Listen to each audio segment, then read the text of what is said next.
자, 안녕하세요. 인류 역사상 가장 진기하고 그다음에 재밌는 이야기가 서려 있는 붓다로드에 오신 것을 환영합니다. 오늘 이제 이야기할 주제는 인도를 넘어서 동쪽으로 이렇게 이동하는 불교의 흐름, 그리고 그것과 관련돼서 원래 그 흐름이 어떻게 만들어지는지 이제 실크로드에 대한 이야기를 좀 할 겁니다. 어떻게 보면 인류 문명이 만든 가장 위대한 길, 그 다음에 험한 길, 그게 사실 실크로드거든요. 그래서 그에 대한 이야기들을 조금씩 해드리도록 하겠습니다. 자, 길을 한번 보시면 뭐 책에도 지도가 나와 있습니다. 책에도 지도가 있는데 이 지도를 보시면 대충 이렇게 돼 있어요. 그래서 실크로드는 어디서 출발해서 어디까지 가는 거냐면 우리나라는 늘상 그렇게 얘기합니다. 경주에서 출발해서 로마까지. 경주에서 출발해서 로마까지. 그 다음에 일본 같은 경우는 교토에서 출발해서 로마까지. 이렇게 중국 사람들은 어디에서 출발한다고 할까요? 장안에서. 13조 고도, 13왕조의 수도. 정식적인 것만 13왕조, 그 다음에 뭐 비정식 왕조까지 치면 한 17개 왕조의 수도였었던 장안에서 시작해서 로마까지. 그래서 중국이라고 하는 거대한 제국하고 그 다음에 서쪽에 로마라고 하는 뭐 딱 들어도 뭐 다 아실 만한 그런 이제 두 제국 사이에 연결되는 무역로예요. 그래서 이제 그게 실크로드라고 하는 거고, 실크로드에 대해서는 예전에 제가 설명을 드렸었습니다. 그래서 기억이 안 나시는 분들은 앞에 거를 참고를 하시면 되고, 그냥 귀찮으신 분은 그냥 그렇게 또 살면 돼요. 꼭 모든 걸 다 찾아봐야 된다 이렇게 생각할 필요는 없습니다. 그래서 이렇게 그냥 이제 보면 지금은 어디를 중심으로 얘기할 거냐면 인도에서 중국으로 연결되는 길, 뭐 로마까지 가기 전에 중국이 있겠죠. 그래서 보통 이제 우리나라 사람들이 실크로드 뭐 간다 이러면 보통 이 정도를 가다 옵니다. 이 정도를 가서. 그래서 하서사군이라고 무의, 장액, 주천, 도낭, 거의 도낭 들어보시지 않으셨어요? 네. 도낭에 무슨 뭐 벽화, 그다음에 도낭 천불동 뭐 이런 거 들어보셨으면 약간 문화적인 거고, 안 들어보셨어도 관계없어요. 뭐 중국의 뭐 이런 석굴사원 얘기를 굳이 다 알아야 될 필요는 없으니까. 나중에 기회 되면 제가 저런 얘기를 또 해드릴게요. 그래서 저쪽이 굉장히 중요한 지역이에요. 왜냐하면 저기 이제 무역 루트가 뚫리면서 제가 그런 얘기 안 해드렸나요? 고구려는 중국이 당나라 때, 수나라 당나라 때 엄청나게 들여박아가지고 결국 당나라 때 당고종 이치가 고구려를 깹니다. 고구려하고 백제를 깨죠. 하지만 그 사람들은 더 이상 그쪽에 지배력을 행사한 게 아니고 군대를 빼서 돌아가 버립니다. 그리고 이제 백성들을 잡아가는 거죠. 그러니까 노동력만 쫙 가지고 가고 직접 지배를 하지 않아요. 지배하지 않는 이유는 뭘까요? 지배하는 비용이 세금보다 많기 때문에 그래요. 왜냐하면 거리가 머니까.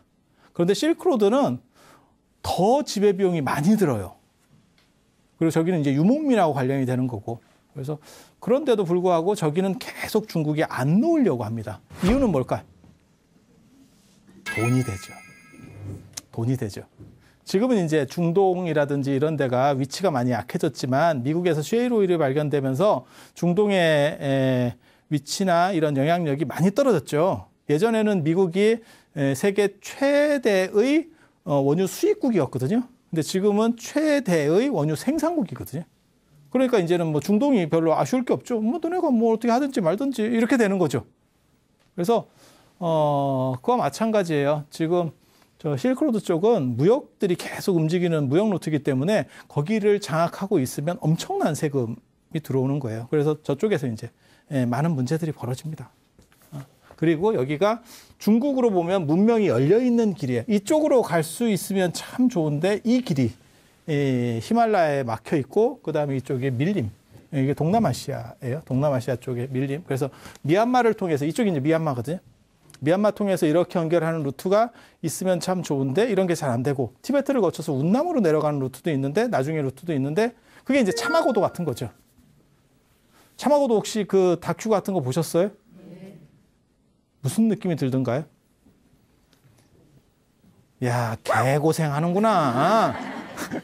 이런 생각 하시면 정답입니다. 그래서 그거는 대규모로 뭘 할 수가 없어요. 그런 정도가 되면. 그래서 그게 이제 무역 루트로서의 적합성이 떨어지는 거죠. 그렇다 보니까 실크로드도 만만치 않아요. 굉장히 힘든 길입니다. 굉장히 힘든 길이에요. 그래서 이 길을 이제 누가 개척했느냐, 그 얘기를 하려고 해요. 그 얘기를. 중국에서 가장 어떻게 보면, 좋아하는, 중국 사람들이 좋아하는 게 한나라입니다. 항고주 유방의 한나라. 유방의 한나라. 그런데 항고조 초한지, 삼국지와 더불어서 어떻게 보면 가장 유명한 게 초한지인데, 거기 보면 막 역발상 기세계 이래서 황후 나오고, 그 다음에 뭐 저기 유방, 항고주 유방이 이렇게 막 머리 쓰고 이런 거 나오잖아요. 근데 실제로는 그렇게 대단하지 않아요. 저게 그렇게 대단하지 않아. 그래서 유방이 중국을 통일하고 난 뒤에 중국에 유방 말고도 굉장히 강력한 중국을 위협하는 세력이 있었어요. 그게 북방의 유목민, 흉노족입니다. 흉노족. 흉노족. 아무튼 이 유목민들은 영웅이 한 명 나오면 무진장 셉니다. 감당할 수 없을 정도로 셉니다. 그 영웅, 유목민의 가장 대표적인 영웅 누가 있죠? 징기스칸이죠. 징기스칸이 한번 움직이면 징기스칸은 이해할 수 없는 사람이에요. 뭐 알렉산더나 뭐 이런 사람들하고 비교가 안 됩니다. 우리가 알고 있는 모든 제국의 황제들 비교 안 됩니다. 징기스칸한테 걸리면 그냥 골로 갑니다. 그냥 골로 갑니다. 그래서 징기스칸 아무튼 뭐 대단한 사람이에요. 대단한 사람이에요. 그리고 그게 유목민의 힘이죠. 결집만 되면 그 바람같이 움직이는 그 기병의 힘을 상대할 수 있는 사람이 없어요. 그래서 몽고의 기병, 독일에서 전차가 탱크가 나오기 전까지 몽고 기병을 상대할 수 있는 것은 아무것도 없었다. 그게 전쟁사에 나오는 얘기예요. 전쟁사에. 예, 그래서 그렇게 강력합니다. 몽고 기병이 잔인하기도 하고 빠르기도 하고 그와 관련해서 이제 나중에 한열보마 얘기, 대환 얘기를 해드릴 거예요. 그런 관련된 얘기들. 그래서 이 흉노족 때문에 아무튼 뭐 굉장히 이게 위협적이에요. 그리고 여기에는 유목민의 특징은 영웅이 나와야 그렇게 되는 거예요. 안 그러면 그냥 산지사방에 흩어져서 농경민들한테 안 됩니다. 각계 전투당해요. 그런데 영웅이 한 명이 나와가지고 강력하게 딱 뭉치게만 하면 그 힘이 엄청납니다. 그래서 이 유목민의 영웅들이 여러 시대에 걸쳐서 몇 명이 있어요. 뭐 야율초제도 그런 사람이고, 그리고 지금 얘기할 사람은 이제 묵특선우라고 하는 아주 유명한 목돌선우. 선우가 이제 우리도 선우 씨 있잖아요. 선우운숙 뭐 하듯이 그게 이제 유목문화와 관련된 거예요. 그래서 선우가 이제 어떻게 보면 리더 이런 건데 묵특선우라고 아주 유명한 사람이 있어요. 그래서 이제 그 사람과 유방이 이제 붙는 사건이죠. 한번 붙었어. 어떻게 됐을 것 같아요? 유방이 천하를 통일하고 나서 붙었어요.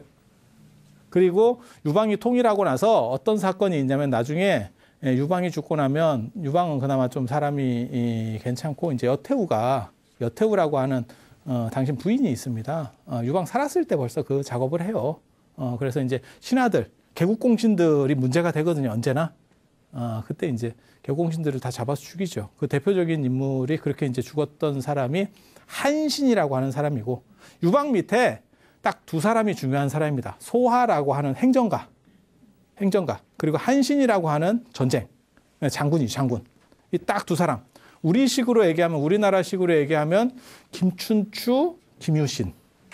이런 조합이라고 보시면 돼요. 그래서 소하라고 하는 사람이 굉장히 중요한 사람이고, 그 다음에 이제 공부, 그 다음에 행정, 이런 거 딱딱딱 이게 뒷받침해주는, 전쟁을 하려고 해도 누가 뒤에서 이렇게 대비를 해줘야 될 거 아니에요. 쭉 체계를 갖춰줘야 될 거 아니에요. 지금도 마찬가지지. 뭐 대통령이 업무를 보고, 안 그러면 뭐 누가 뭘 할 때 옆에서 이제 비서진 이렇게 갖고 쫙 챙겨주는 분 있잖아요. 그게 잘 되면 일이 순탄하게 쫙 하는 거죠. 그 역할을 하는 게 소하라고 하는 사람이에요. 그리고 대장군 한신. 소하라고 하는 사람은 어차피 이 병력을 움직이는 사람은 아니니까 이제 한신이라고 하는 사람이 좀 위험하죠. 그래서 나중에 천하를 통일하고 나서 그 유명한 예가 있어요. 한신한테 물어보죠. 야, 네가 그렇게 전쟁을 잘하는데 너는 내 똘만이 아니냐? 이러면서 이제 유방이 원래 약간 야르는 캐릭터거든. 양아치 출신입니다. 동네 양아치 출신입니다. 유방 밑에 있어서 번케라는 사람은 그게 요즘으로 말하면 그게 도살장. 그러니까는 이런 소, 돼지 잡고 뭐 이런 분들 있잖아요. 아니 그게 뭐 기술로 잡는 게 아니고 진짜 힘으로. 예전이니까. 그럼 예전에 소 잡으면 뭘로 잡겠어? 도끼로 이마를 쳐서 죽여요. 조선시대까지 그랬었어요.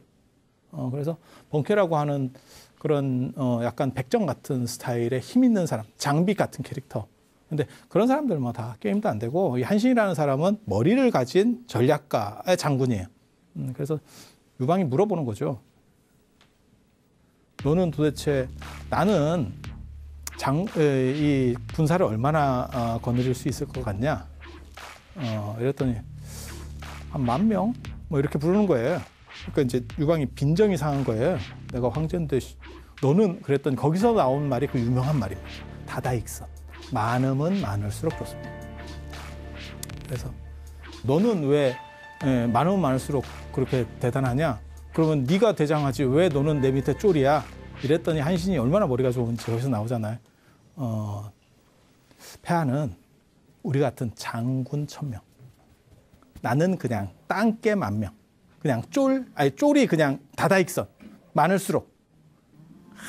이제 말 잘 돌리죠. 옛날 사람들 머리 좋아해. 나름 이게 참 재밌어요. 근데 이 한신이라는 사람도 결국 누구한테 죽냐면 여태우한테. 이제 왕권을 위해서 어떻게 보면 장부입니다. 장부. 그래서 위험하다라고 생각하는 사람 하나하나 제거하죠. 그때 결국 한신도 이제 죽게 되죠. 그때 이제 한신이 마지막 한 말이 그 유명한 말이에요. 여러분 다 들어보신 말이에요. 높이 나는 새가 사라지니까 활이 꺾이고 관궁이 꺾이고 그 다음에 이제 토끼가 사라지니까 사냥개가 삶아진다. 토사구팽, 토사구팽이라는 말이죠. 그래서 거기서 이제 지금도 우리가 쓰는 표현이 이제 팽당했다, 이용당하고 배신당했다, 뒤통수 맞았다라고 할 때 팽당했다라고 그게 이제 한신의 마지막 말입니다. 그렇게 얘기하면서 자기가 죽었대. 뭐 몰라. 그렇게 나옵니다. 이 옛날 사람들 좀 멋있게 나옵니다. 그래서 한신은 그 당시에 죽지는 않았는데 이 전투에 참석을 못했는데 유방이 천하를 통일하고 제 장군들이 남아있을 때예요. 제거 안 당했을 때 그때 묵특선우라고 하는 사람이 북방에 나타나서 자꾸 찝쩍거립니다. 한나라를 이렇게. 그렇게 해서 이제 삥 뜯기면서 관계가 가거든요. 이제 좀 돈을 좀 주고 그 다음에 뭐 물건 같은 거 좀 주고 쳐들어오지 마라 이렇게 하는데 유목민들의 특징이 받고 또 갑니다. 받고 안 가야 되는데 또 가. 그냥 심심하니까 그냥 쭉쭉쭉 간다고. 그리고 자꾸 주니까 좀 때리면 또 나오는데 뭐 이렇게. 그러니까 유방이 못 참습니다. 그래서 군대를 동원해서 어디서 싸우냐면 북경이 있으면 북경에서 조금 남쪽이에요. 여기 평성이라는 데입니다. 옛날 지명으로는 평성이고 요즘은 대동이라고 하는데 거기에 백등산이라는 데서 한판 붙습니다. 한판 붙습니다. 그때 동원한 게 한나라는 32만 명, 흉노는 40만 명. 누가 봐도 구라입니다. 한나라는 32만이 아마 맞을 거고 흉노는 유목민은 저렇게 안 많아요. 군대가 유목민 군대 40만이면 무진장 많은 겁니다. 저기 인구 밀도가 굉장히 낮다니까. 몽고 이런 데 인구 밀도 엄청 낮습니다. 그리고 청나라가 일어나고 명나라 무너뜨릴 때 보면 그때 8기군 10만이에요. 그러니까 저 40만이라고 저렇게 적는 이유가 뭔지 아세요?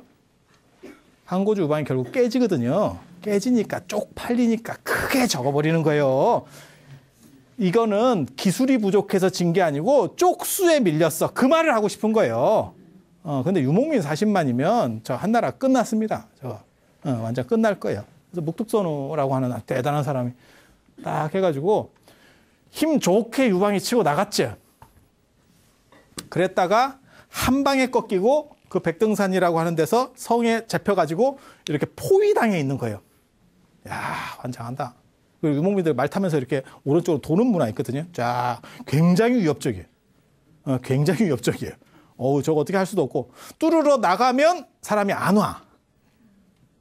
누가 길을 뚫으러 나가야 될 건데 누구든지 나가기만 하면 안 와. 한신이 있었으면 달랐을 수도 있어요. 상황이.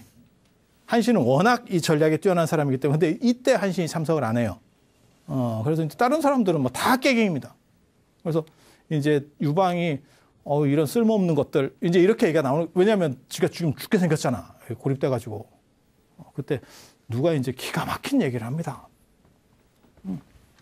이게 진짜 유방이 이때 골로 갈 뻔했어. 여기 이제 잡혀가지고 여기 이렇게 쌓여 있는 거예요. 나가면 죽어. 나가면 죽어. 이거 뭐 어떻게? 어떻게 했으면 좋겠냐? 이랬더니 흉노 선우가 좋아하는 여자가 첩이 있대. 그쪽에 좀 줄을 해가지고 베개밑송사로 삭삭삭삭 해갖고 좀 풀어달라 하자고. 그래서 제가 전에도 그런 얘기 해드렸잖아요. 이렇게 왕이나 이런 능력 있는 분들은 부인이 있고 이뻐하는 여자가 있고 이게 이제 다르잖아요. 이 관계가 다르잖아요. 이게 일치하면 얼마나 좋겠어요. 그래서 전에 인도 얘기할 때 제가 샤자한 얘기했었잖아요. 뭄타즈말 그거는 부인 겸 이뻐하는 여자 이렇게 되면 최고지. 근데 대부분 유방 아까 부인 얘기했잖아요. 여태우 막 사람 죽이고 있고 이러는데 그거 뭐 좀 그렇죠. 척부인 사건이라고 진짜 유명한 사건이 있어요. 척부인 사건이라고. 유방이 제일 좋아 총애했던 여자가 척부인이라고 하는 여자예요. 이해되죠? 아니 황제가 되고 난 뒤에 그래서 너무너무 좋아했대. 너무너무 좋아했대. 그렇게 해서 근데 유방이 죽고 그 여자가 어떻게 됐는지 아세요? 사람을 죽이지 않습니다. 죽이는 건 자비롭다고 생각하는 거예요. 그 여자를 제주도에 가면 그 화장실에 돼지 키우는 거 있죠. 그런 식으로 이제 사육을 하는데 그거를 자기 아들이 효혜제라고 이제 유방 아들로 황제예요. 한나라 황제. 그렇게 해서 엄마가 야 진귀한 게 있어. 너 이 세상에서 볼 수 없는 걸 내가 하나 보여줄게. 이렇게 해서 데리고 갑니다. 그랬더니 어서 이상한 에일리언도 아니고 저게 무슨 외계인도 아니고 이상한 게 있대. 동물 같기도 하고 사람 같기도 한 이상한 게 있대. 그래서 어머니 저게 뭡니까? 이렇게 물어봐요. 그랬더니 그 어머니가 여태우가 뭐라고 얘기하냐면 그게 척부인이야. 근데 왜 못 알아봤냐면 눈을 파요. 혀를 자르고 그 다음에 여기다 불에 달군 숯을 먹인대. 그러면 성대가 나간대. 그러니까 말을 못 하는 거야. 그리고 귀 자르고 코를 베고 그리고 여기를 잘라요. 여기를 자르고 잘 치료해 줍니다. 이게 과다출혈로 죽으면 안 되니까 여기 자르고 그러면 사람이 어떻게 되냐면 이렇게 기어다니겠죠. 그리고 코를 뭉개놓고 사람 돼지라고 불러요.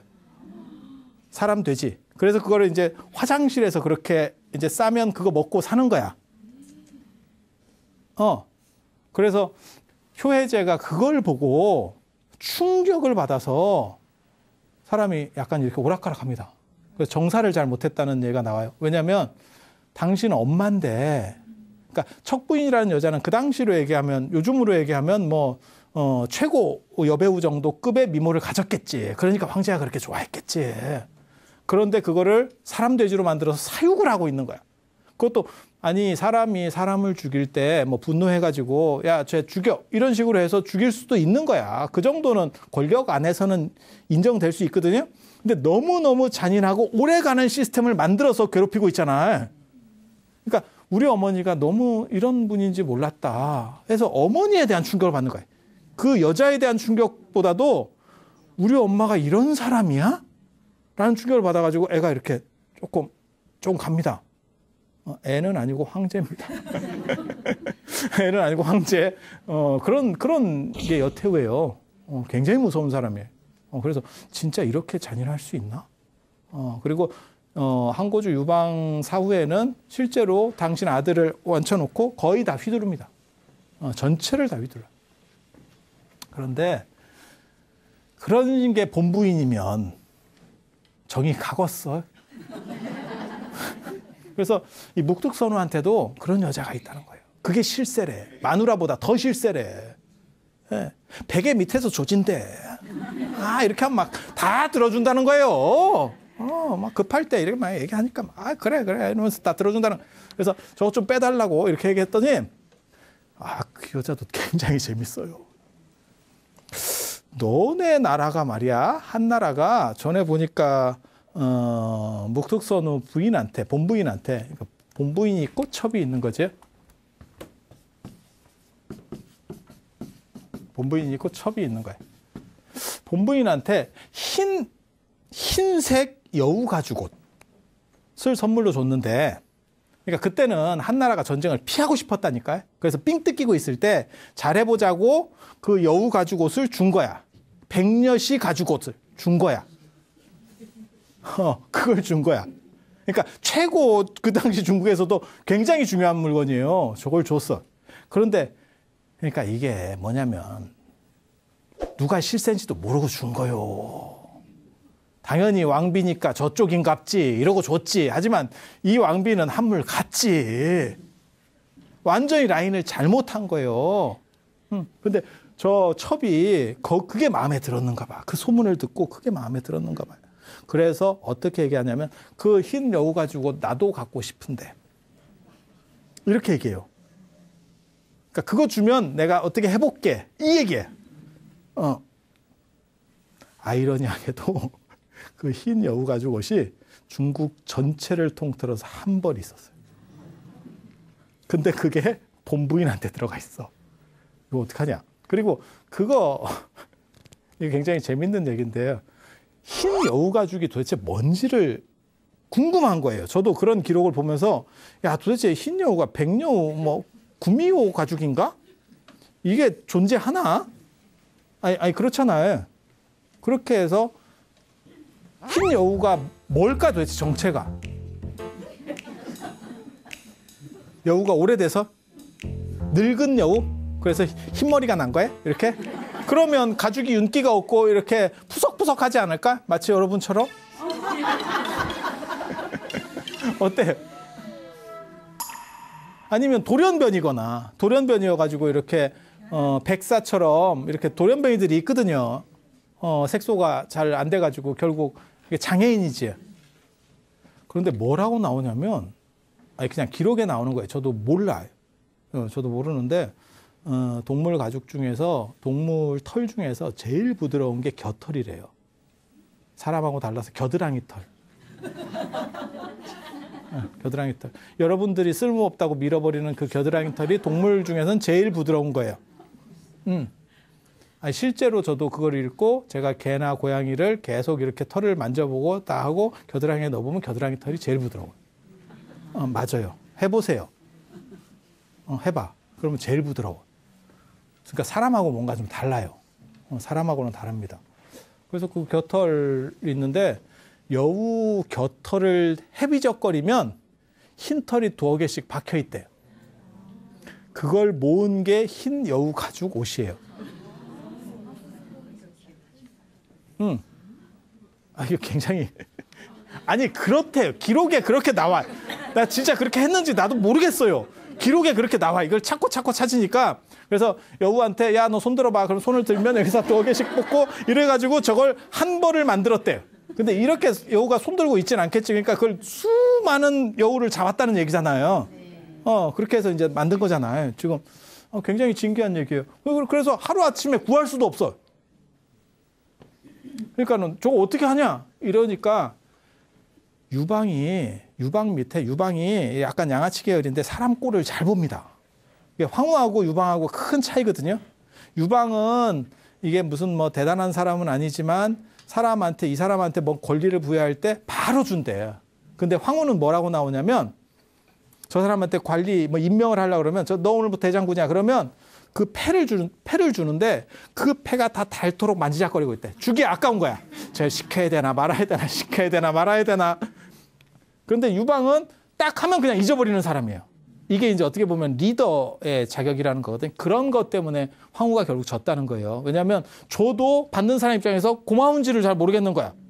왜냐하면 하도 야루다 주니까 줄 듯 말 듯 이렇게 뭐 밀당하는 것도 아니고 그러다가 주니까 그냥 선뜻 이렇게 딱 도와주는 것도 아니고 뭐 그런 얘기들이 있습니다.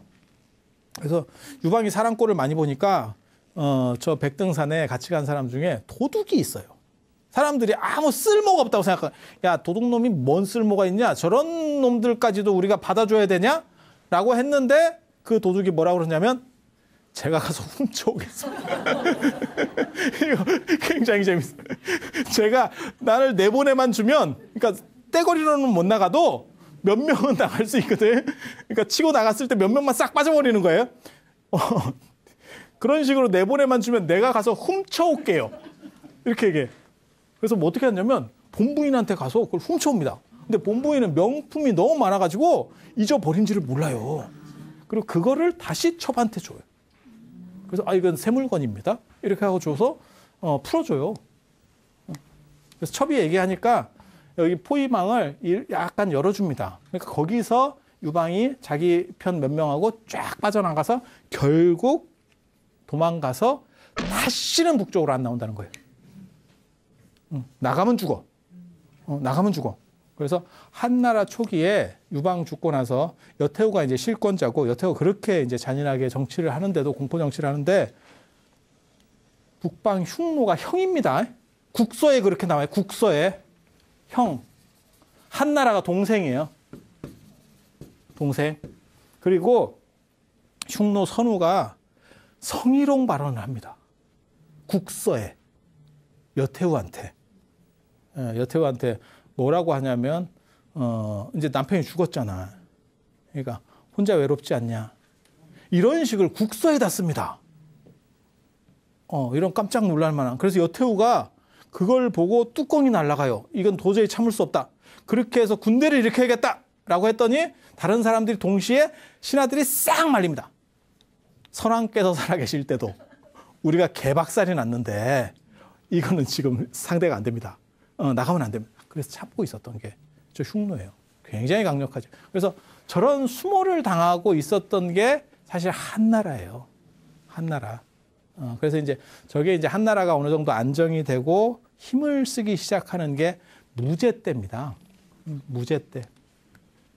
한무제 들어보셨죠? 시호에 이런 무자 들어가면 다 센 거예요. 다 센 거예요. 중국에서 어떻게 보면 중국 황제 중에서 가장 유명한 황제. 우리나라 임금 중에서는 가장 유명한 사람이 누가 있을까요? 아마 빈도수로만 치면 세종대왕을 얘기하겠죠. 그 다음에 뭐 광개토대왕 뭐 그런 정도 되지 않을까요? 그냥 다수 투표를 하면 아마 거의 비슷하게 그런 정도로 나오지 싶습니다. 그런데 중국 여러분들이 아는 중국 황제 중에 제일 유명한 사람 누가 있을까요? 진시황이 제일 많이 나와요. 우리나라는 텔레비 프로 이름도 진시황이 있었으니까. 진시황. 진시황 진짜 대단한 사람이에요. 대단한 사람이에요. 그 진시황이 두려워했던 게 이 흉노예요. 그 진시황 때에도. 진시황 때에도. 그렇게 해서 만리장성을 진시황이 쌓잖아요. 흉노 때문에 쌓는 거예요. 흉노 때문에. 그때도 얼마나 무서웠으면. 제가 그런 얘기 하거든요. 중국에 가서 진짜 만리장성을 한번 봐야 돼요. 한번 보면 유목민의 공포가 얼마나 중국 한족들에게 컸는지를 알 수 있어요. 야, 그거 쌓는 돈이면 그냥 정벌하겠다. 이런 생각이 딱 들어. 아니 그냥 남한산성같이 저런 성이 아니라니까요. 한번 가보세요. 중국 만리장성 보면 이거를 사람이 쌓았다고? 진시황 때 만리장성 진짜 안 무너집니다. 진시황 때는 대부분 흙으로 쌓았는데 벽돌로 쌓은 거는 명나라 지금 여러분이 중국 가서 보는 그 만리장성 패키지로 싼 거 가가지고 옵션으로 가는 그 만리장성은 그거는 명나라 때 장성이고 진시황 때 장성은 대부분 흙장성이에요. 흙성. 흙으로 판축법이라 해서 이렇게 시루떡처럼 한 단 한 단 눌리는 방법이 있어요. 굉장히 잘 쌌습니다. 지금도 일부는 남아 있습니다. 2200년, 2300년 전 게 지금도 남아 있어요. 그 정도로 견고하게. 그리고 진시황 때는 정확합니다. 진짜. 법가라고 그때는 법으로 다 다스려 가지고요. 진시황 때는 뭐 정부에서 명령이 내리면 그때 유명한 얘기 있어요. 금을 거놓고 여기가 감옥이다. 나오면 안 돼. 이러면 사람이 굶어 죽으면서도 못 나온대. 법이 얼마나 무서운지. 나가면 그 전체가 도륙이 납니다. 그 집안 전체가 도륙됩니다. 그래서 진시황 때 만리장성 뭐 이런 거 진짜 명품이에요. 어떻게 하면 명품이 나오는지. 그때 처음 시도된 게 뭐냐면 지금까지는 아니고 최근에 우리도 그걸 쓰기 시작했어요. 그러면 제품질이 좋아졌어요. 생산자 이름 쓰기. 생산자 이름 쓰기. 그때 진시황이 아마 전 세계 처음으로 생각했을 거예요. 생산자 이름 쓰기. 그래서 보통 만리장성은 흙으로 쌓지만 중요한 데는 벽돌로 이렇게 밖에를 마감을 하거든요. 그 벽돌에다가 누가 구웠고 누가 했는지 이름 다 쓰는 거예요. 왜 쓰는지 아세요? 그쪽이 허물어지잖아요. 이름 나오는 사람은 전부 끝나는 겁니다. 인생 끝입니다. 인생 끝인데 그냥 끝이 아니에요. 재활용 정신이 또 아주 좋습니다. 그래서 사람의 인 있는 거 아시죠? 인광 뭐 이런 거 들어보셨죠? 그런 것 때문에 사람을 이렇게 갈아 넣으면 점성이 좋아진대. 시멘트 대신에 사람을 갈아서 이렇게 미장할 때 사이에다가 이렇게 그렇게 해서 옆에서 사람이 몇 명 보니까 야 이거는 날림으로 했다가 시멘트 모르타르 되겠다. 벽돌 사이에 모르타르로 인생이 끝날 수도 있겠다라고 해서 진짜 죽기로 쌓는 거죠. 그런 법을 만든다고 생각을 해봐요. 그러면 진짜 막 장인 정신이 막 발끝에서부터 막 올라올 것 같지 않아요? 여차하면 훅 가는데 가라는 데잖아 이게. 그래서 사람들이 뭐라 그러냐면 만리장성을 가장 큰 무덤이라는 표현도 써요. 실제로 있는 얘기예요. 실제로 있는 얘기예요. 농담으로 하는 얘기가 아니고. 그래서 그 만리장성을 만든 이유가 북방 유목민 때문에 그래요. 진시황 재밌죠. 진시황 재밌는 얘기들이 있어요. 근데 그 얘기를 다 해드릴 수는 없고 진시황이 만리장성을 다 쌓은 건 아니에요. 전국시대 때 7나라가 있거든요. 산동에 제나라, 그 다음에 남방에 초나라, 그 다음에 이쪽에 진나라, 진시황의 진나라, 그 다음에 이쪽에 연나라, 그 다음에 한, 위, 조. 그래서 조나라, 진나라, 연나라의 장성들을 이렇게 연결시켜서 만리장성을 쌓고 뭐 그렇게 하는 거예요. 그리고 그 진시황 진나라 망할 때 진나라가 딱 15년 가거든요. 15년 진짜 짧게 갑니다. 이름은 시황이야.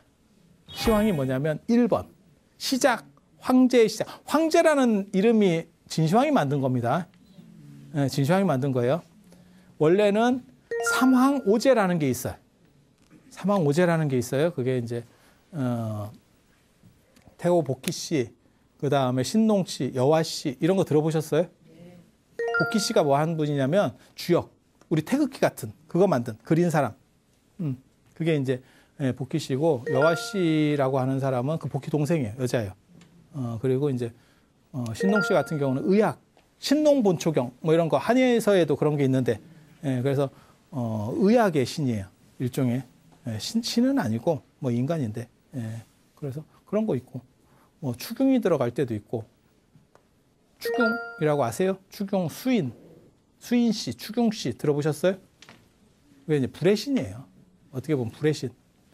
히랍 신화에는 프로메테우스. 그 다음에 이제 동아시아에는 추경 씨, 수인 씨 이런 사람들이 불의 신. 그러니까 불을 어떻게 만들었다라고 하는 건 인류 문명에 있어서 불이 제일 중요하지 않을까요?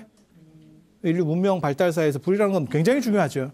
그래서 불을 다스릴 수 있어라고 하는 건 굉장히 중요하니까 그래서 전 세계적으로 그게 나오는 거예요. 그래서 그런 사람들, 그다음에 뭐 요순우탕 문무주공 아니면 뭐 공손헌원, 제곡, 뭐 이런 사람들, 그런 사람들은 이제 오제라 그래요. 그래서 삼황오제가 전설적인 사람들, 약간 전설화된 사람들. 다음에 기회가 있으면 제가 이런 얘기도 조금 더 해드릴 거예요. 그래서 그런 분들을 섞어서 삼황의 황, 오제의 제, 이 두 팀을 다 합친 것만큼 나는 대단해. 그래서 황제라는 표현을 만든 거예요.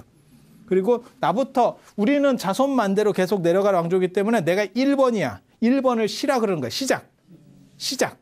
그 다음에 내 뒤에는 2번, 3번, 4번, 5번 이렇게 나가는 거예요. 그래서 1세 황제, 시황제, 2세 호해, 3세 자영 끝! 이렇게.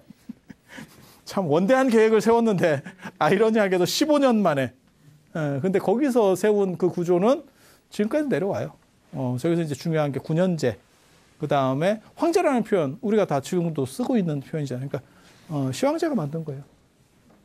그래서 결국은 이거 참 진짜 요 관련돼서 진기한 이야기들이 많아. 이 진시황이 결국 천하를 통일하고 그런데도 흉노 때문에 굉장히 이제 두려워서 만리장성을 수축하는.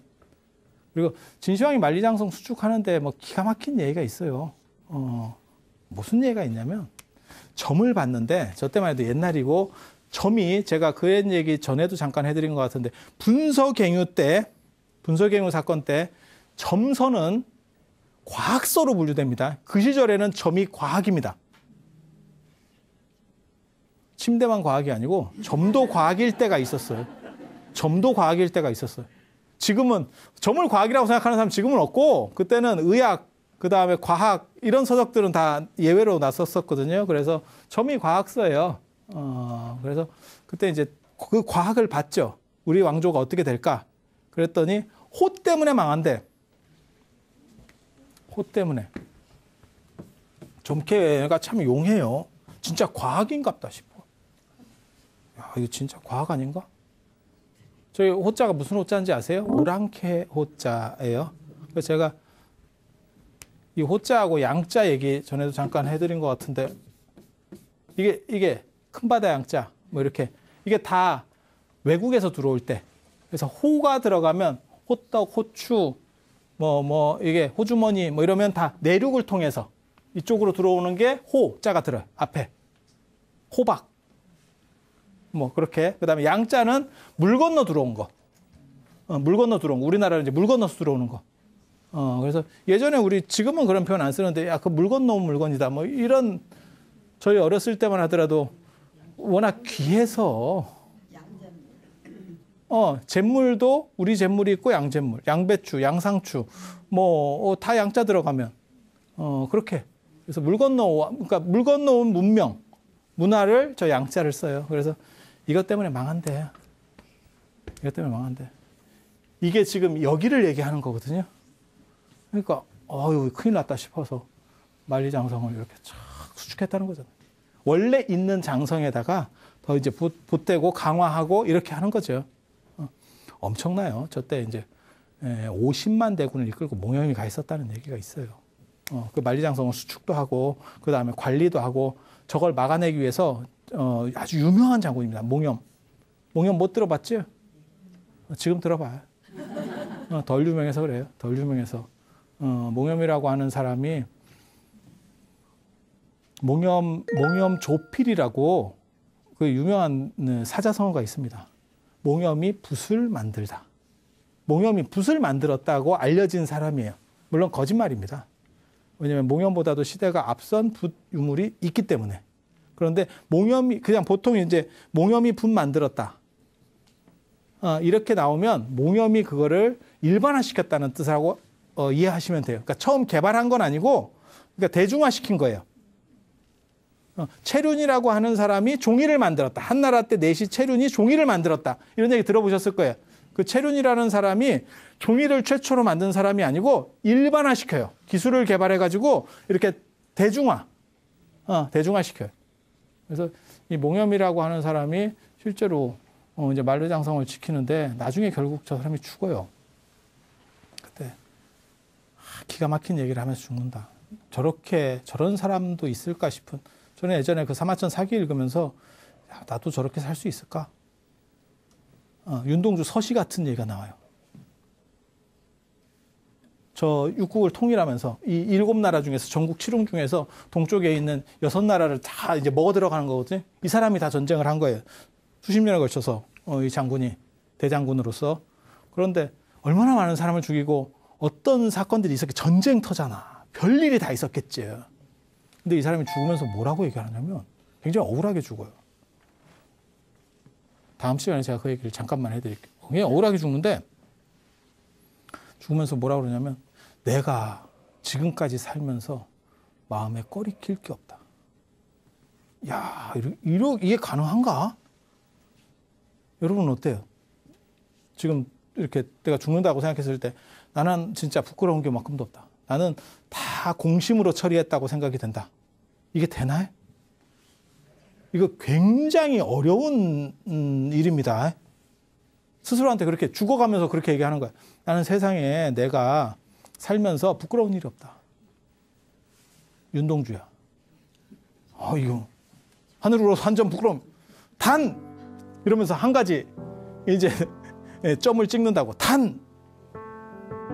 조나라와 장평의 싸움에서 40만 포로를 잡았는데 40만을 죽였어요. 포로 40만을 죽였어요. 그게 걸린다. 그것 때문에 내가 지금 업보로 이렇게 가는 것 같다.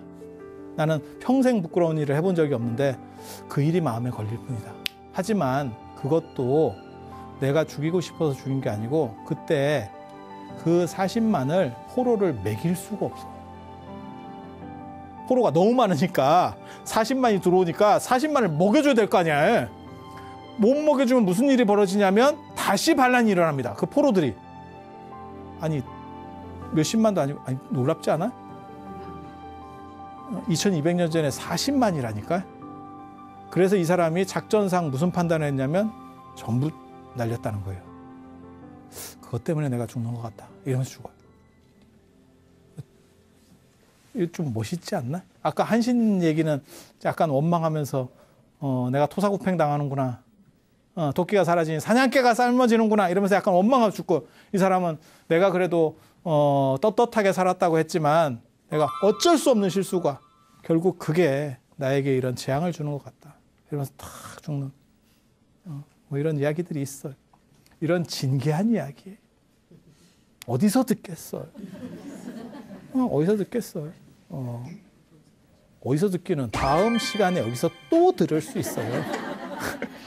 자, 지난 시간에 이어서 진시황의 통일 얘기 잠깐 해드리고 그 다음에 실크로드 개척되는 이야기 저희 본류로 돌아가서 그 얘기를 좀 더 해드리겠습니다. 지난 시간인데 일주일 동안 칠판을 안 주고 저렇게 그냥 냅뒀네. 잘 보존해놨네. 내가 보존해 놓으라니까.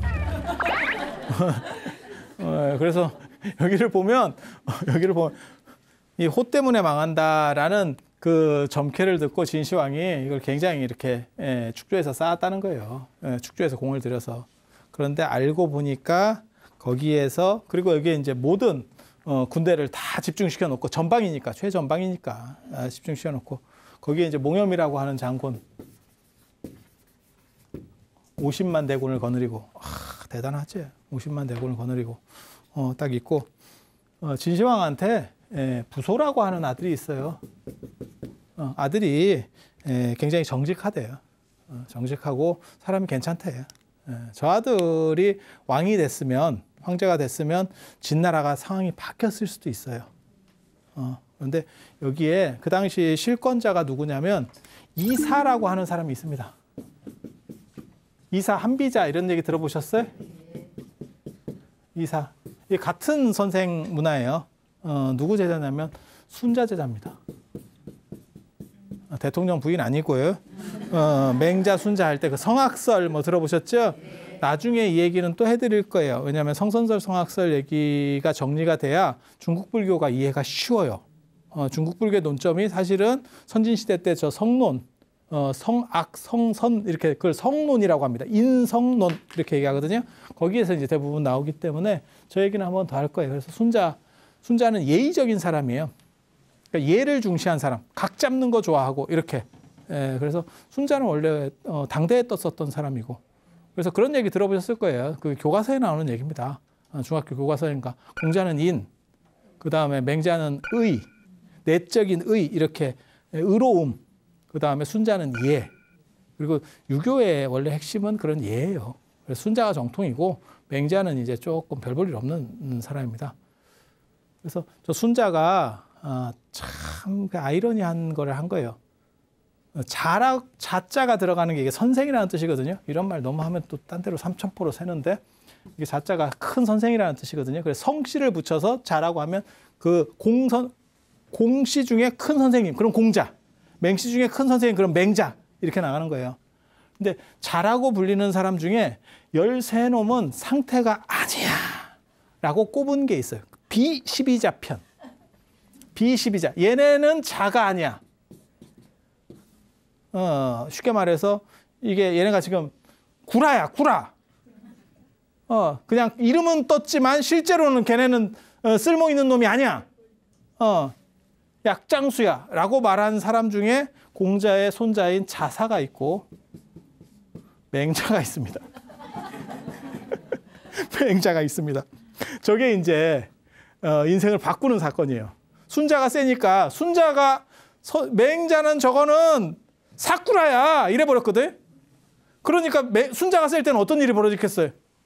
맹자는 골로 가는 거죠. 이렇게 바닥에서 기고 있지, 포복하고 있죠. 아, 여기가 지한갑다 뭐 이러면서 이렇게 가는 거죠. 그런데 맹자가 뜨면 어떤 일이 벌어질 것 같아요? 순자가 가죠. 이제는 시소지, 시소. 한쪽에 올라가면 한쪽에 가게. 그래서 맹자가, 우리가 지금 공자, 맹자 이렇게 생각한다는 얘기는 순자가 같다는 얘기죠. 순자가 같다는 얘기죠. 순자가 예의 같은 거를 잘 차리기 때문에 어떤 형태적인 걸 더 강조하는 거예요. 내용보다는 형식적인 걸 더 강조하는 그런 특징이 있어요, 이 양반이. 우리도 그런 거 있잖아요. 형식적인 게 더 좋으냐, 내용적인 게 더 좋은 거냐. 어때요? 지금 예를 들면 뭐 그런 거잖아요. 명절에 아버지를 참 존경해. 내용적인 거. 참 존경해. 그걸로 끝. 너무 존경해, 부모님을. 끝. 그렇게 존경하진 않지만 뭐가 필요할 것 같아. 이렇게 해서 좀 맞춰줘. 어떤 게 좋을까요? 아니 그냥 얘기하는 거예요. 뭐 그냥 농담삼아 하는 얘기예요. 그래서 좀 맞춰주는 거. 그러니까 둘 다 중요하죠. 그 중에서 그러니까는 뭐 10대 0 이렇게 가는 게 아니고 둘 비율 중에서 어떤 것을 좀 더 6대 4, 뭐 7대 3 어디로 둘 거냐. 근데 정치나 이런 행정을 하기 위해서는 형태적인 거를 갖춰야 된다. 이게 순자식. 네, 이게 순자식이에요. 그리고 그게 이제 공부하는 사람, 이 순자 제자가 이사하고 한비자인데, 이 시절에는 진짜 너무 재밌는 사건들이 많아서 뭐 말로 할 수도 없을 정도로 재밌는 사건들이 많아. 같이 동문수학한 사람인데 둘 다 이 사람들은 법으로 갑니다. 법치. 예의를 좀 더 강조하니까 법이 되는 거예요. 그래서 이런 사람들 때문에 진시황이 법가, 법으로다가 나라를 다스리는 이런 형태를 하거든요. 근데 저 이사라고 하는 사람이 한비한테 안 된대. 같이 공부를 해봐. 저런 같이 공부하는 사람을 붕이라고 합니다. 붕우유신 뭐 할 때 이게 같이 공부하는 동문수학한 사람을 붕이라 그래요. 그리고 이게 버두자가 있거든요. 이거는 그냥 개나 거리나 이렇게 뭐 개모임이나 목욕탕 가서 등 밀어주다가 만나고 뭐 이러면 우. 붕은 같이 동문수학하면서 이렇게 닦아가는 사람들. 그래서 같이 이렇게 동문수학을 하다 보니까 한비가 이사가 생각할 때는 쟤가 나보다 낫다는 거예요. 아, 쟤 못 이기겠다 이런데. 근데 한비라고 하는 사람이 단점이 뭐냐면 말더듬이에요. 떠떠떠떠떠떠떠 이러면서 이제 입에 오토바이를 하나 단 거지. 이게 요즘은 말더듬이가 별로 없는데 저희 어렸을 때만 생각보다 많았어요. 이렇게. 그래서 말더듬이가 되는데 이 사람들이 뭐 하는 사람이에요? 일종의 이런 웅변도 해야 되고 이제 외교도 해야 되고 그러는데 말을 더듬은데 지금 생각을 해보세요. 우리 같이 이렇게 말로 떠드는 사람이 말을 자꾸 더듬어. 그러면 이게 뭐 어떻게 할 수가 없잖아요. 뭘 할 수가 없잖아요. 글로 쓰는데도 한계가 있잖아요. 그래서 이사는 글로 쓰는 게 별로 없어요. 말로 하면 되니까. 한비는 책이 이따시 많습니다. 이따시 수가 없습니다. 왜? 남하고 얘기하면 나를 좀 고용해 줄 사람하고 얘기하면 저 사람이 임금이고 이런 사람이니까 답답해. 야! 너 인간 고구마냐? 이렇게 뭐 얹힌 것 같아. 막 미치겠네. 이렇게. 그러니까 이게 끝까지 못 듣는 거예요. 사람이. 그래서 한비자는 책을 쓰고. 근데 이사가 딱 보니까 자기보다 나아요. 나아. 그거는 어렸을 때부터 같이 동문수학하니까 인정이 돼. 그래서 이런 상황에서 어떻게 할 것 같아요, 여러분은? 이사가 먼저 진시황한테 이렇게 딱 눈에 띄어가지고 정치를 하고 있었어. 근데 한비라고 하는 사람은 자기가 이게 안 되니까 말이 안 되니까 책으로 써서 이제 찍어서 돌리는 거야. 이게 프로필 이거 하듯이 막 돌려. 그랬더니 진시황이 딱 보다 이거 괜찮다. 얘 좀 오라 그래. 다 그렇게 해서 독대를 하거든요. 이사는 먼저 거기에 진출해 있던 사람이고 한비가 나보다 셀 것 같은데 내 위로 가는 거 아니야? 여러분은 어떻게 할까 이 상황에서?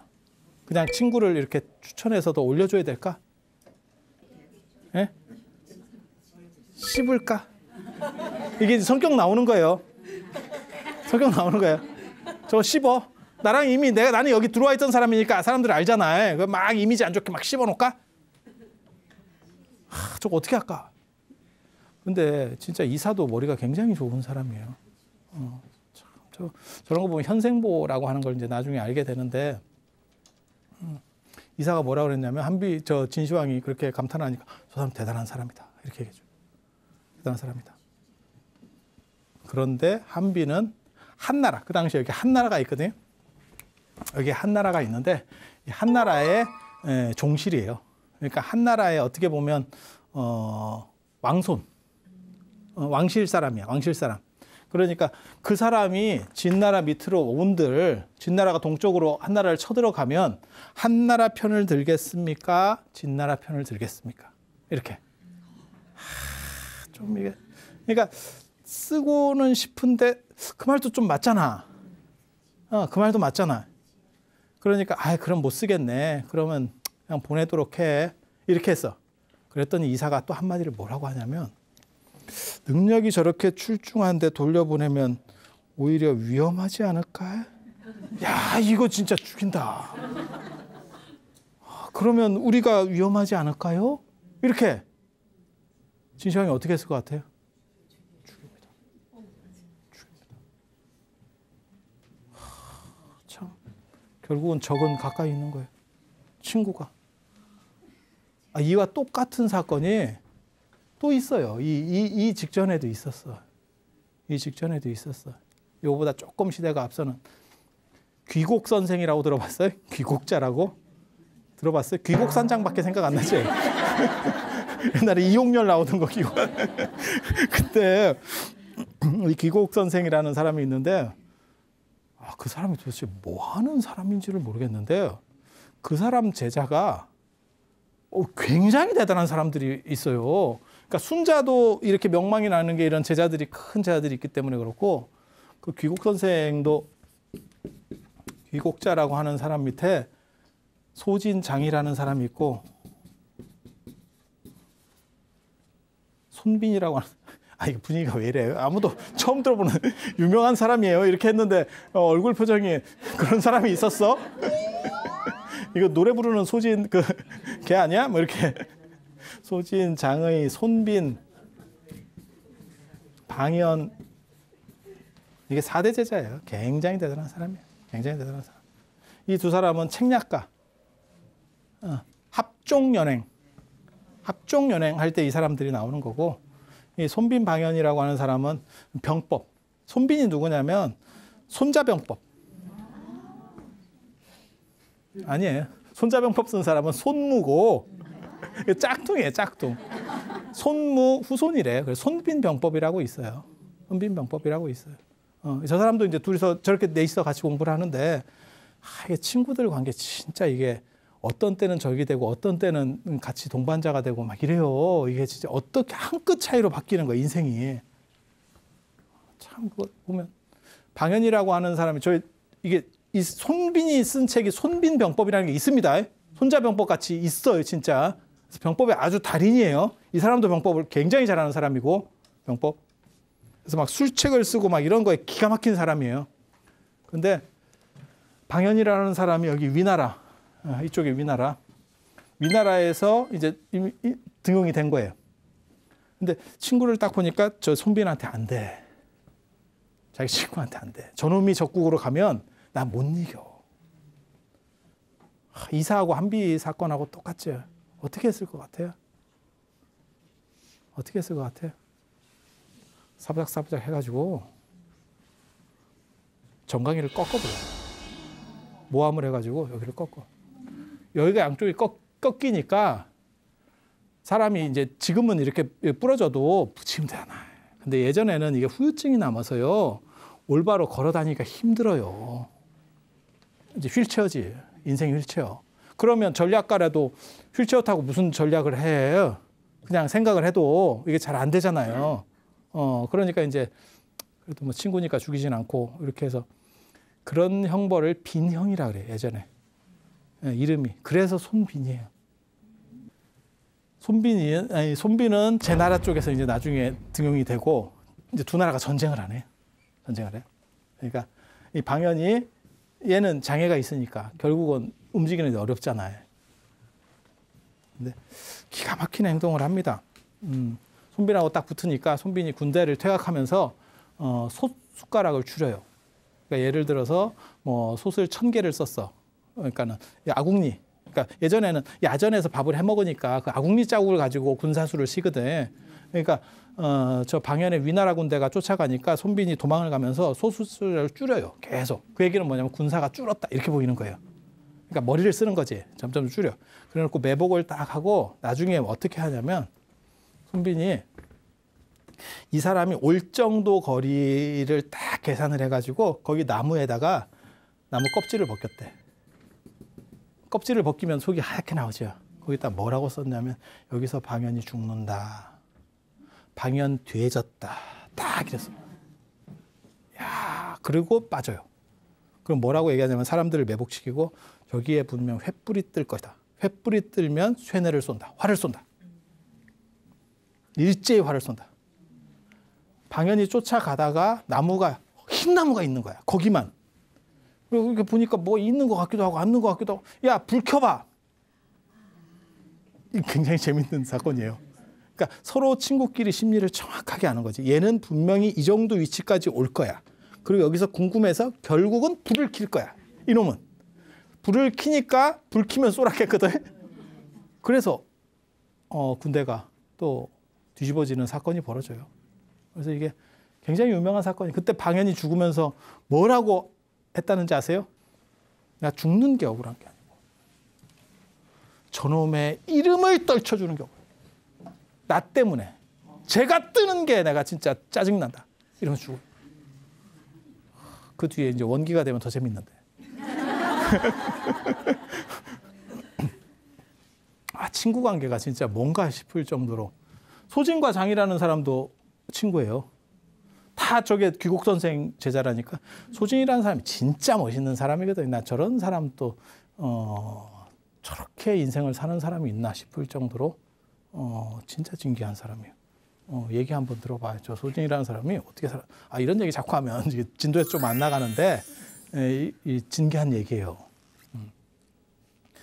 소진이 저 교육 선생 밑에서 공부를 쫙 하는데 머리가 좋은 사람이에요.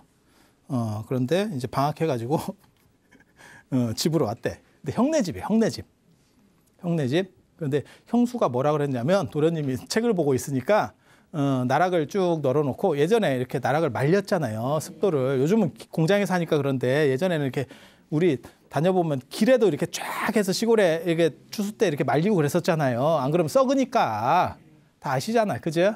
그렇게 해서 마당에다가 나락을 딱 널어 말리면서 오늘 비 올 것 같은데 도련님 그 책 보다가 비 오면 나 지금 일하러 가니까 저 나락을 걷어주세요. 이렇게 한 거야. 그런데 이놈이 공부를 얼마나 열심히 하냐면 비가 왔는데 몰라요. 그래서 형수가 와보니까 나락이 끝났네. 그러면 이 사람 이거 어디 갔어? 이래갖고 와보니까 책 보고 있는데 비가 온지도 모른다는 거야, 이 사람이. 자기 자식 같으면 장하다 갈 수도 있지. 시동생이잖아, 시동생. 그리고 이게 한 방에 먹을 게 싹 쓸린 거잖아요. 얼마나 억장이 무너지겠어요. 그러니까 뭐 이런 놈이 있나 이제 이렇게 된 거죠. 그래서 또 자기 남편을 그러니까 형이지 소진 형을 사부작사부작 해가지고 그 형 나 그런 형 진짜 너무 무서워. 동생이 좀 그랬다고 하더라도 형이 좀 그래야 될 거 아니오. 근데 그 형수도 너무 잔인해요.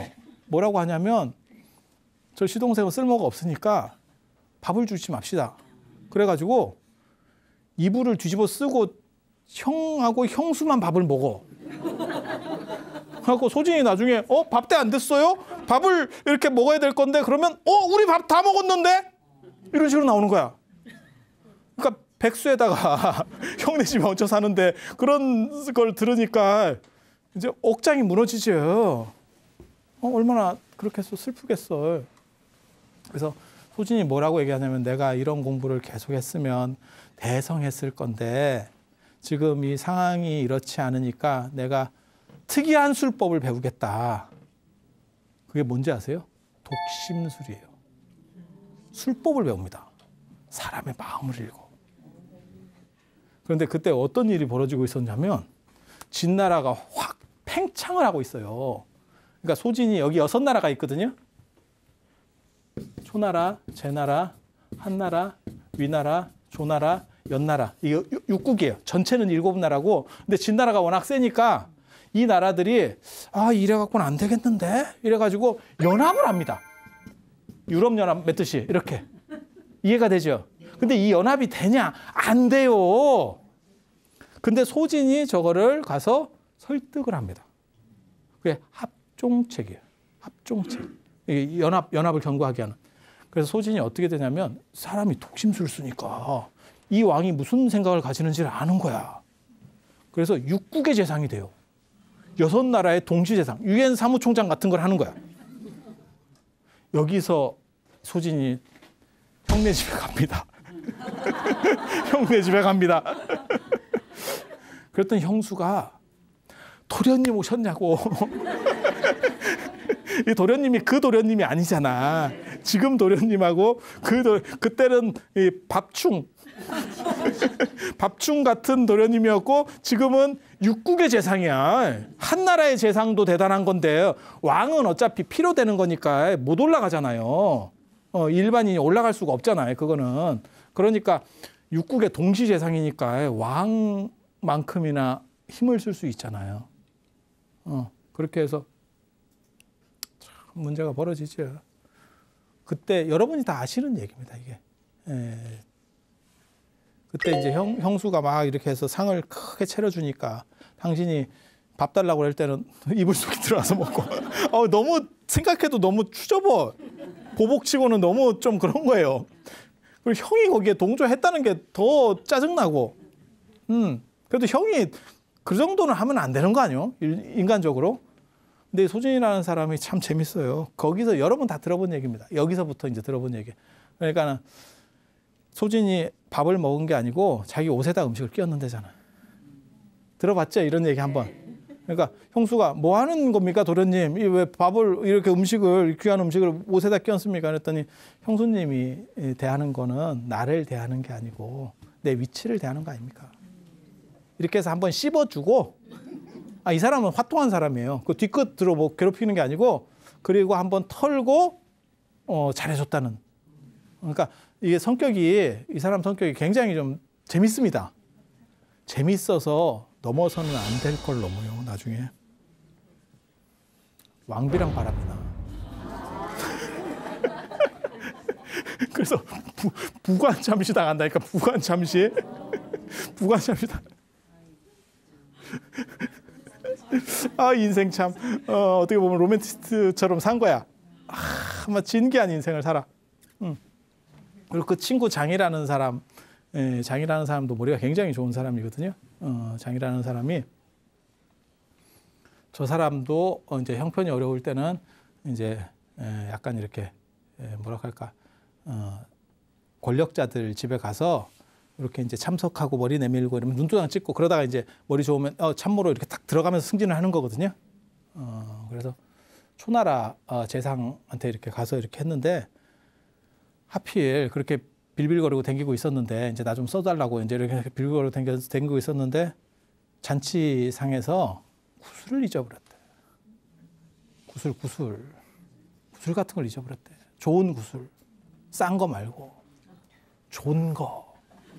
싼 거 잊어버렸으면 뭐라고 안 했겠지. 그런데 사람들이 뭐라고 그랬냐면 장이가 가난하니까 제가 훔쳤을 것 같다. 이렇게 사람들이 몰아갔다는 거예요. 그렇게 해서 걔가 죽도록 맞았대. 안 훔쳐갔는데. 안 훔쳐갔는데. 너무 맞았대. 그래서 초죽음이 돼서 와요. 얼마나 비감하겠어. 한 자리 해먹으려고 이렇게 얼쩍거리다가 도둑으로 몰려가지고 이제 뒤지게 맞고 집에 가니까 마누라가 옛날에는 맞은 게 요즘같이 맞는 게 아닙니다. 진짜 뭐 박살이 납니다. 사람이. 그러니까 마누라 입장에서 왜 남편이 바뀌었대? 이러면서 지금 보는 거 아니에요. 이게 내 남편 맞나? 왜 두 사람이랑 사는 느낌이지? 이렇게. 그러니까 이게 뭔 일이냐고. 왜 당신이 이런 일을 당하냐고. 이랬더니 장이가 한 말이 또 굉장히 재밌어요. 입을 딱 이렇게 벌리더래. 그래서 내 혀가 있냐? 이렇게 물어보더래. 혀 멀쩡하다. 그러면 반전할 수 있다. 이제 입으로 조져가지고 결국 이제 승리한다는 얘기예요. 그리고 이 사람이 이제 진나라로 이제 사부작사부작 하는데 소진 입장에서는 진나라가 강력하게 군대로다가 동쪽으로 밀고 와야 자기가 연합군의 수장을 계속 할 수 있는 거야. 그런데 진나라가 좀 얼삥해요. 그래서 제대로 쳐주지를 못하는 거야. 안 쳐주면 내 자리는 필요가 없지. 연합군이 사령관이 필요가 없지. 외계인이 침공해야 우주방위대가 만들어지는데 외계인이 없는데 우주방위대 사령관은 뭐 하겠어. 이해가 되죠? 네. 그러니까 이게 안 되겠다. 그래서 뭐라고 행동을 하냐면요. 장이가 친구지만 머리가 좋은 사람이지 않으니까 장이를 심습니다. 진나라에 심어요. 그것도 그 심는 것도 아주 재밌어요. 장이를 초청을 해요. 그러니까 자기가 내 친구가 굉장히 잘 나가는데 이러면서 하나 얻어먹는 거 아니야? 한 자리 들어가는 거 아니야? 이런 짤짤짤 갔대. 그랬더니 개무시를 하더래. 사람을. 그렇게 괄세를 하면서 개무시를 하더래. 그리고 이제 독이 올라오는 거예요. 이렇게 하는 거 플러스 뒤로는 돈을 줘서 이 사람을 봐줘요. 소진이. 그래서 그 사람이 진나라에 가서 안착하고 나중에 진나라를 좌지우지하는 정도까지 올라가게 만들어줘. 그래서 진나라가 점점 동쪽으로 팽창을 하니까 자기는 막아야 된다라고 해서 자기 위치를 정하고 이렇게 친구끼리 아주 잘 해먹는다는 스토리예요. 이게 지금. 그러니까 이게 친구 간에도 굉장히 이게 재밌다고요. 그런데 진나라가 계속 팽창을 하니까 초나라가 재상을 보내요. 이제 그만 좀 때리라고. 우리는 때리지 말고 제 쪽으로 때려주면 안 돼요? 이제 이렇게 이쪽 말고 남쪽 말고 북쪽 좀 때려줘요. 뭔 뜻인지 아시겠죠? 그렇게 해서 재상을 파견하는데 그 재상이 누구냐면 장이 때렸던 사람. 참. 그런데 장이라는 생각을 못 해요. 이 초나라 재상은 장이라는 생각을 못 해. 그런데 진나라의 사람이 오는데 참 인생이 숙연하대. 왜? 여차하면 가거든. 내가 좋은 조건에 살았는데 지금 내가 사절로 지금 왔는데 양국 사이가 안 좋아서 여차하면 가. 그리고 진나라의 재상은 엄청 대단한 놈이래. 근데 그게 장인지는 몰라. 가지고 약간 이제 거짓골을 해가지고 그 사람을 만납니다. 그 사람을 만납니다. 초나라 재상이 진나라 재상을 저 장이를 찾아가는데 그 과정에서 만납니다. 그러니까 그때 이제 장이가 이제 사람을 떠보는 거예요. 저놈이 어떤가 떠봤는데 초나라 재상이 그렇게 위세등등하던 사람이 저 상황이 되니까 사람이 풀이 죽어가지고 그때 장이가 자기라고 그때 두드려 팼 나 알지? 이러니까 그때 굉장히 미안했다고 사과를 했대요. 진정한 사과를 했대요. 그리고 나서 재상집에 들어가서 재상을 만나러 왔다고 하니까 그 사람들이 뭐라 그러냐면 방금 만나지 않았냐고. 그래서 깜짝 놀란다는 거예요. 그리고 장이를 진짜 이제 또다시 장인 줄 알고 만나게 된 거예요. 그때 뭐라고 자기가 얘기하냐면 저는 멋있는 사람들이에요. 제가 보기에는 소진장이가 손빈, 방연 이런 사람보다 훨씬 멋있어요. 내가 너를 원래는 조지려고 했다. 내가 어렸을 때 그때 억울하게 맞은 게 너무너무 자존심이 상하고 그래서 내가 너를 죽이려고 했는데 너를 한번 만나보니까 너가 그렇게 진심 어린 사과를 해서 내 마음이 놓여졌다. 그래서 너를 죽이진 않겠다. 하지만 공격을 그칠 수는 없다. 너는 돌아가서 막아라. 이렇게. 나름 멋있지 않아요? 저건 저기고 뭐 이렇게 하는 거예요. 공사를 딱 구분하면서. 이런 멋있는 사람들이 있어요. 그래서 이 귀국 선생 문화들이 굉장히 대단한 사람들이고, 한비자주의고 이사가 다시 이쪽으로 와서, 이사가 이제 재상으로서 이 진나라를 전체를 틀을 만드는 사람이 이사거든요. 근데 여기에 환관의 조고라고 하는 사람이 있어요. 유명한 사람이다. 환관 조고. 조고라는 사람. 이 사람이 쉽게 말해서 총리, 재상. 이 사람이 비서실장이죠. 옛날에는 비서실장 힘이 굉장히 강력합니다. 지금도 마찬가지죠. 지금도 대통령 비서실장이 아마 장관보다 끝발이 좋을걸요. 현대도. 그래서 비서실장. 그래서 조고가 이사하고 이렇게 계속 만나는데 서로 이제 둘이서 투탑으로 달리는 거예요. 근데 진시황이 순행 나갔다가 밖에 이렇게 돌아다니다가 49살에 죽어요. 죽으니까 이 부소라고 하는 사람이 아들이고 정직한 아들이거든요. 근데 계속 아버지가 너무 이렇게 폭정이라기보다 너무 법을 막 강조하니까 그렇게 하면 안 됩니다. 그래서 아버지한테 바른 말 해요. 바른 말 하니까 아버지가 자꾸 짜증이 나니까 자꾸 이놈이 잔소리 하니까 그래서 어디로 보내냐면 이 몽염한테 보냅니다.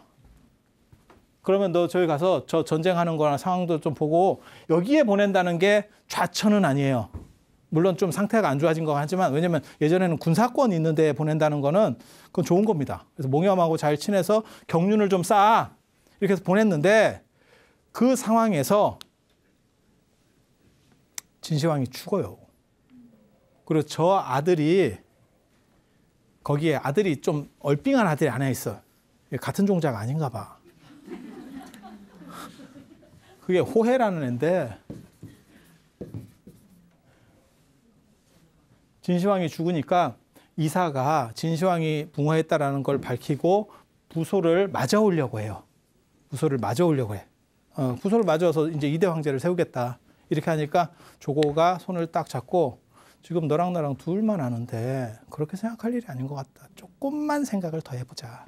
너 판단 잘못하는 걸 수도 있다. 너 지금 재상이지? 그치? 몽염하고 부소하고 누가 더 친한 것 같냐? 이렇게 물어봐. 너하고 몽염이 친하냐? 부소하고 몽염이 친하냐? 몽염하고 같이 있으니까 몽염하고 친하겠지? 그러면 네가 재상이 될 수 있을까? 그럼 내가 공이 있잖아. 천하통일하는 데 있어서 몽염이 대장군으로 힘든 일 다 했는데 너만 못하다고 생각하냐? 그런가? 이거 그런가? 그 얘기는 뭐냐면 부소가 오면 너는 2등으로 떨어진다. 몽염이 1등이 될 거야. 여기서 이사가 잘못된 판단을 해요. 그래서 죽음을 내세우지 않고 어떻게 하는 거냐면, 그럼 어떻게 했으면 좋겠냐? 저 조고가 진짜 희한한 사람이거든. 부소한테 황제 이름으로, 아직 죽었다는 게 안 나간 거예요. 붕어했다는 얘기가 안 나간 거예요. 편지를 보내요. 자결해라. 자결해라. 저 부소도 참 문제예요. 저 부소가 문제예요. 너무 애가 착하고 강직해. 아버지가 자결해라 이렇게 편지가 왔어. 도장이 찍혀서. 이제 황제가 돌아가셨으니까. 그때 몽염이 뭐라고 그랬냐면, 이게 진짜인지 아닌지 모르겠으니까 어디 국본을 바꾸려고 함부로 이러느냐. 이건 쉬운 일이 아니니까 확인을 해보자. 이렇게 해서 말려요. 자살하려고 하니까. 자결하라 하니까 진짜 죽으려고 들어. 그러니까 그건 안 되겠다. 그렇게 했는데도 불구하고 부소가 아버지의 뜻을 반하는 건 자식의 도리가 아니다. 죽어. 죽어. 죽으니까 저기는 대권 주자가 없어진 거잖아요. 그러니까 몽염 혼자서는 할 수가 없지요. 뭘. 그러니까 긴가민가 하는 상황에서 결국 둘째 아들 호해가 황제가 돼요. 호해가 황제가 돼요. 그리고 얘가 워낙 정치를 못합니다. 그리고 나중에 이제 조고판이 되고, 이사도 나중에 팽당해서, 어떻게 보면 한비자 자기 친구 죽인 과보지예요. 그 유명한 지로기마 사건이에요. 조고하고 호해가, 조고가 국정을 장악하고 있을 때 이제 그런 얘기를 했대잖아요. 신하들이 쫙 있는데 앞에 사슴을 한 마리 풀어놨대. 그래서 저 말 봐라. 사슴이 있는데 말 봐라. 이러니까 아마 다 들어보신 얘기일 거예요. 그러니까 눈치를 딱 봐가지고 조고 편에 드는 사람은 말입니다. 이렇게 얘기하고 황제가 뭐라 그러냐면 에이 저게 야 저거 사슴이지 무슨 말이야. 이렇게 하니까 사슴이라고 바른 말을 한 사람의 누군가, 황제 편이 누군가를 계산해서 싹 죽인다는 거예요. 그래서 나중에는 어떤 일이 벌어지냐면 사슴을 풀어놓고 말이라고 해도 모든 사람이 말이라고 한대. 그리고 황제가 야 저거 사슴 아니야? 그러면 옆에 신하들이 잘못 보셨습니다. 이렇게 한다는 거예요. 이게 주력이마 사건이에요. 그래서 황제 눈을 다 가려지는 거고, 그리고 얘가 좀 얼핑해요. 그렇게 해서 이제 나중에 이사도 죽고, 이사는 만나지를 못해요. 비서실에서 날짜를 안 잡아줘. 그래서 뭘 할지를 못해요. 그래서 진승과 오광이라고 하는 사람에 의해서, 난에 의해서 결국 진나라가 무너지는 그런 사건이 벌어져요. 그런데 뭐가 있냐면 재밌는 게 이 호해예요. 그래서 호 때문에 망한다가 이 오랑캐가 아니고 이 흉노족이 아니고 이호라는 거예요. 이호. 참 아이러니하지. 그래서 이제 함양이라고 하는 진나라의 수도가 함락되니까, 함락될 때 호해가 자영이라고 양위를 해요. 이렇게 어떻게 보면 조고가 호해를 죽이고 자영에게 황제권을 넘겨버린다고 또 이렇게. 그래서 좀 새롭게 뭘 해보겠다 이런 생각을 하는데 결국 뭐 그러다가 바로 끝났어요. 이제 군대 들어오면서 진나라가 끝나는 15년 만에 끝나는 그런 재밌는 사건이 있죠. 그래서 이 시대에 이거 말고도 진짜 신기한 얘기들 많아요. 중국에서 3번 정치가 잘하는 때가 있어요. 그게 한나라 때 문경지치라고, 문제하고 경제, 문경지치. 그 다음에 당나라 태종 때 정관지치. 그 다음에 청나라 때 강건성세, 강희제 권륭제. 그래서 문제경제, 한나라 때 문제경제, 당나라 때 당태종 이세민, 그 다음에 청나라 때 강희제 권륭제. 강희, 옹정, 권륭이에요. 정확하게 말하면. 근데 옹정은 조금 이렇게 찌리하니까 강건성세 이렇게. 문경지치가 펼쳐지기 시작합니다. 이때는 법으로 다스리는 게 아니고 앞에서 진나라가 저 법으로 너무 엄격하게 하다가 보니까 이제 문제가 생긴 걸 보고 법이 아니고 풀어줘요. 휴직기. 휴식을 시켜줘. 그래서 정치에서 국가가 크게 관여를 안 합니다. 그걸 황노화계 시대라고 합니다. 황제하고 노자. 그러니까 약간 자연적으로, 약간 방임식으로 놔두는 거예요. 그리고 세금을 계속 깎아줍니다. 되게 재밌습니다. 국가가 세금을 계속 깎아줍니다. 그런데도 돈이 넘친대. 어떻게 가능할까? 야, 그 진기하다 진짜. 어떻게 저런 세금 정책을 만들어냈을까 싶을 그런 방식을 써요. 어떻게 보면 미국이 지금 그 문제 경제 때 정책을 쓰는 것 같아요. 징벌적 제도라고 있거든요. 징벌적 제도. 그러니까 국민들한테 얼마씩 더 걷는 게 아니야. 야, 100원씩 다 더 내. 이런 식이 아니고 그냥 일반인한테는 안 받아. 그리고 누구한테 받냐면 돈 되게 많은 사람. 그걸 털어. 어떻게 터냐면 힘으로 터는 게 아니고 그 사람이 법을 위반을 해요. 그러면 보석을 해주는 거예요. 그러니까 지금 우리식으로 말하면 대기업인데 뭐 잘못했어. 그럼 보석으로 그냥 다 풀어줘요. 깜빵에는 안 가. 근데 보석금을 쥐약스럽게 매겨. 1조. 보석금 1조. 1조 낼래? 들어가서 살래. 이해가 되죠? 그런 식으로다가 이렇게 털어내니까 국민들한테는 세금을 깎아줘도 된대요. 덩어리 돈이 너무 들어오니까. 물론 그러면 무슨 일이 벌어지냐면 위에 사람들은 깜빵에 가는 사람이 없어요. 단점은 그거야. 왜? 보석으로 다 때려주니까. 다 풀어주는 거예요. 돈만 많이 내면 뭐든지 풀어줘. 그게 이제 문제 경제 때. 그래서 세금을 깎아줘도 나라의 돈이 쫙 올라온대요. 그 돈이 올라오니까 이제 그런 거 있거든. 집안에도 언제나 있습니다. 집안마다 모든 집에는 그런 전설적인 이야기가 있어. 우리 집이 굉장히 잘 살았는데 무슨 할아버지가 뭘 하다가 한 방에 갔다더라. 뭐 그런 거 있어요. 집집마다 다 있어. 그렇게 한 명 털어먹는 사람이 나옵니다. 그게 7대 왕제 무제입니다. 무제. 한무제. 한무제는 동서남북을 다 패고 댕겨요. 이 무자가 들어가면 원래 그런 거예요. 문자 들어가면 공부하는 거고, 세자, 세종, 뭐 세조 이러면 이게 정치적으로 잘하는 사람들, 문자가 공부하는 사람, 문자가 제일 좋은 거예요. 뭐 문종 뭐 이런 식으로. 그리고 저 무자 들어가면 조팬다. 백제 무왕 하면 조팬다. 한무제 세 보이잖아요. 딱 조팬다. 근데 이 사람은 조패는데 그냥 한 군데만 패는 게 아니고 동서남북을 다 패요. 아니 진짜. 그냥 막 이게 원래 전쟁이라는 거는 한 군데서 해야지 여러 군데서 하면 안 됩니다. 그 뒷감당을 못 합니다. 전선을 너무 여러 군데 벌리면 안 돼. 그리고 누구를 이제 패려고 하는 거냐면 흉노를 이제 저거 잡는다. 너는 내가 잡는다. 그리고 그때 이제 운이 좀 좋은 게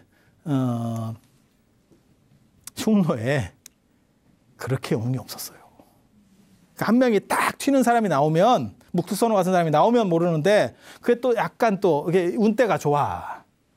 그런데도 한무제가 그렇게 강력해도 흉노는 1대1로 다이다이 붙어서는 못 이긴대. 그래서 누구랑 연합을 먹으려고 하냐면 월지. 이 월지도 유목 계열인데 어떻게 됐냐면 얘기를 들어보니까 흉노한테 월지가 두드려 맞아가지고 월지의 왕이 죽었대요. 아니 그럴 수도 있지. 전쟁 상황에서. 우리도 뭐 백제 성왕 같은 경우가 그렇게 죽었으니까 전쟁터에 죽을 수도 있어. 그랬는데 그냥 죽인 게 아니고 좀 잔인한 얘기입니다. 이 뚜껑을 가공해서 술잔으로 쓴대. 야, 탁배기 한 잔. 골각기입니다. 골각기. 이 뼈로 이렇게 해서 원효대사 해골물 같이 술잔으로 쓴대. 오칠해가지고 싹. 그게 좋은가? 찝찝할 것 같은데. 라고 이렇게 쓰고 있대. 그러니까 월지 입장에서는 이게 굉장히 자존심이 상하잖아. 그 얘기를 한무제가 들은 거예요. 그러니까 어떻게 하는 거냐면 저 월지하고 편을 먹으면, 월지가 흉노보다 더 북쪽에 있거든요. 흉노보다 북쪽에 있거든. 그러니까 걔네를 이렇게 잡아가지고 편을 먹어서 위아래에서 이렇게 공격을 하면 우리가 1대1로 해갖고는 쉽지가 않은데 이거 이기겠다. 쟤랑 연합할 사신을 파견하자. 그게 박망우 장건이에요. 장건. 그래 장건이 결국 제가 하겠습니다. 거기서 시작된 장건과 소무라고 하는 아주 유명한 사람들이 있거든요. 그래서 그 사람이 가서 협정을 체결해 왔을까? MOU 체결했을까? 역사는 참 아이러니해요. 체결했을까? 못했을까? 그 이야기를 다음 시간에 협상을 어떻게 체결했는지. 그래서 오늘은 이상 마치고 다음 시간에 장건이 어떻게 실크로드를 개척하는지에 대해서 이야기해 드리도록 하겠습니다. 자, 들어주셔서 감사합니다.